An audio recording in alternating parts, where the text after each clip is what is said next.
呢條片咧係同大家點樣坐輪椅，係坐高鐵喺香港點去呢個北京啊？應該講係瞓10個鐘頭去北京啊！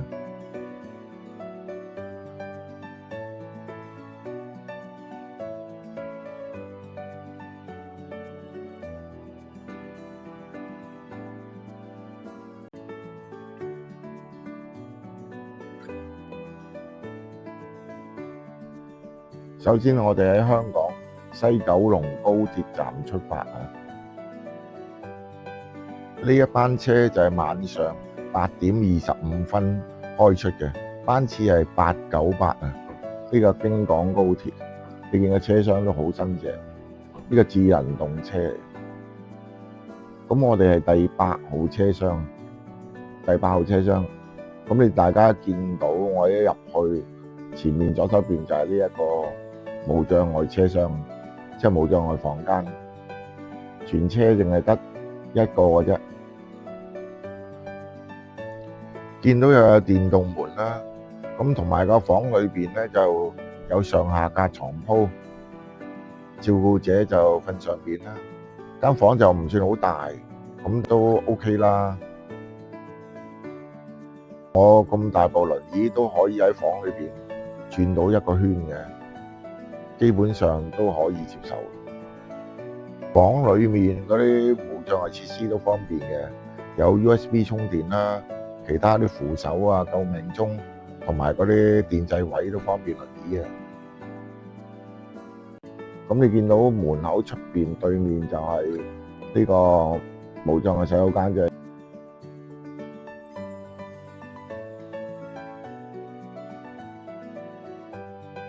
咁裏邊環境都寬敞嘅，同埋都好新淨。你見到好多扶手啊、救命鐘啊嗰啲全部齊晒。咁啊，當然坐廁啦。咁裏邊都轉到彎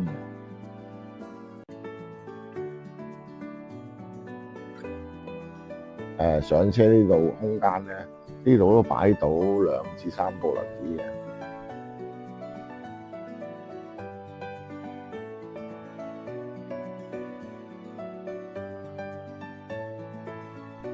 我哋一入嚟呢間房嘅時咧，我睇到咧有個餐盒嘅，有個餐盒裏邊就有隻香蕉，有幾粒甩豉，咁同埋有個麵包，咁就係咁多嘅啫，就唔會話好似有個飛機餐咁樣咯。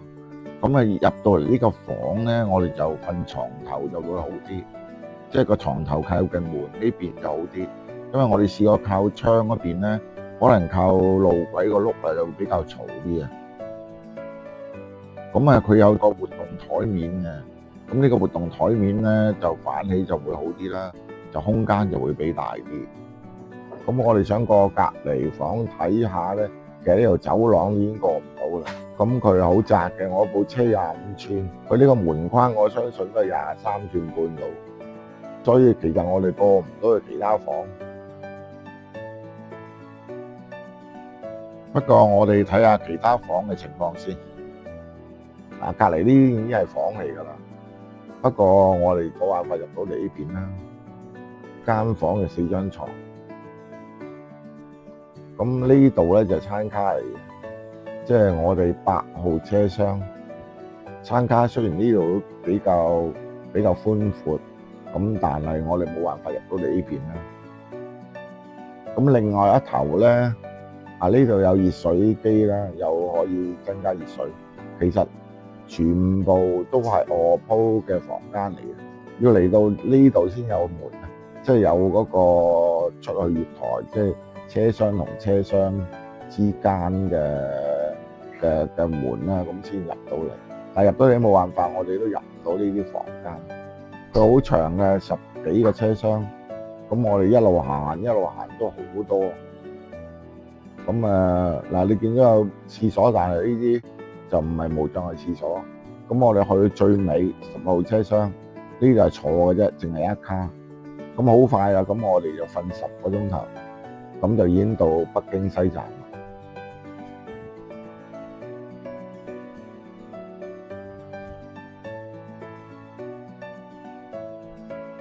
咁車廂同月台之間咧，就有少少高低位啦。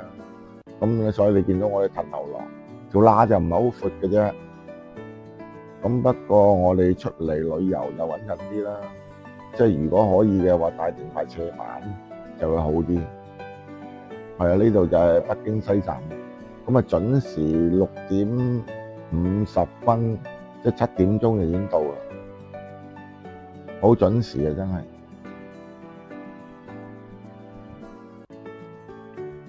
我哋咧就要揾出口，其實有工作人員都指示我哋噶啦。咁我哋去2號出口啊，呢條斜路落去咧，可以去到2號同3號出口。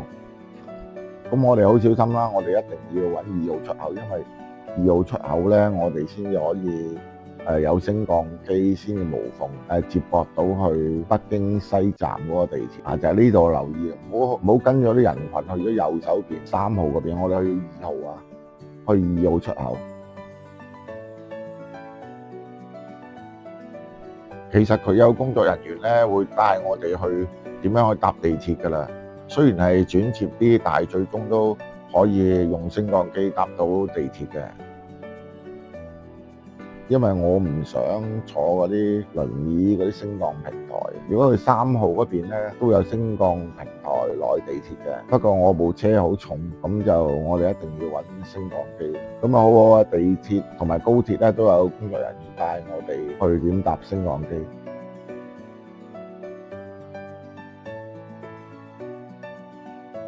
個北京西站呢個地鐵咧，其實同香港地鐵都分別唔大嘅。我哋落到月台都已經有工作人員，就已經攞定斜板。咁呢個北京西站地鐵就可以坐到7號線同埋9號線。咁我哋坐7號線，幾個站就入到市區啦。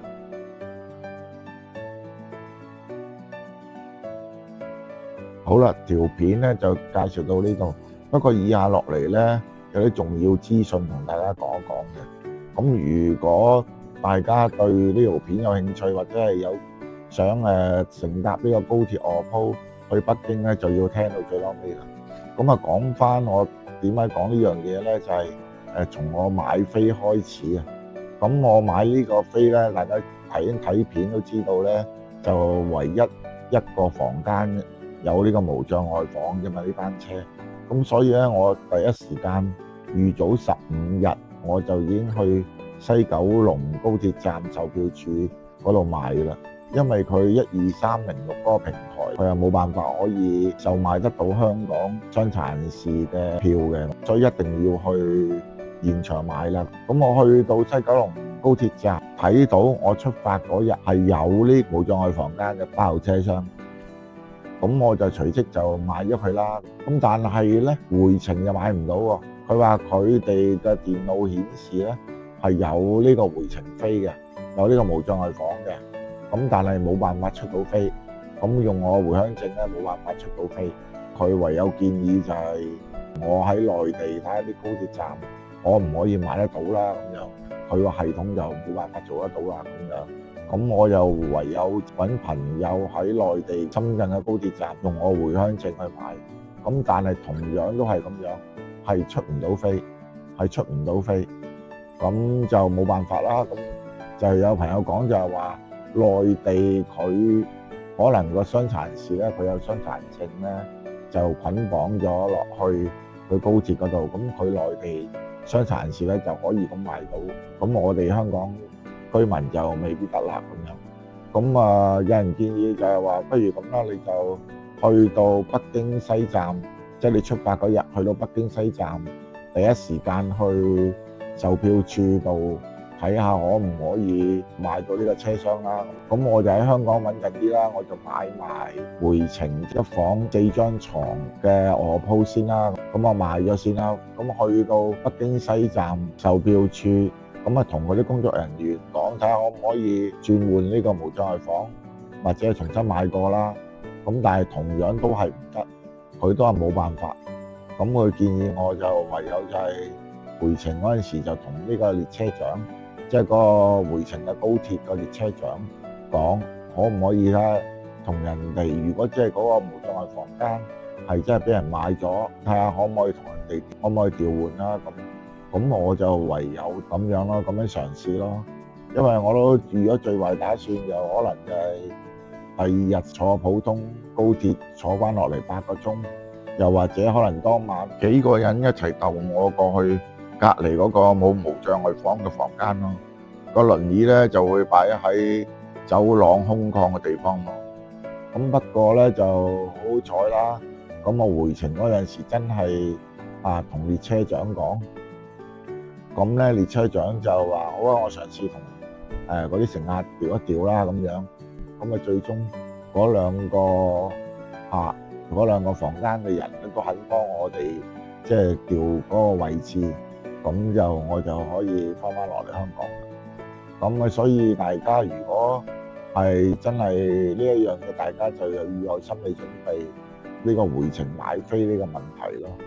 我呢都有將呢個意見咧都反映翻俾12306同埋香港西九龍高鐵㗎啦，睇下佢會唔會遲啲可以有機會解決呢個問題咯。今次呢個行程除咗係買回程飛嗰度有問題之外，其他都 OK 嘅。咁就當然啦，睡覺嗰個瞓覺嗰度就當然唔及酒店㗎啦。雖然係有少少噪音，但係個房棟咧就唔係好大嘅，即係瞓喺個車廂上高，咁整體上高都滿意嘅。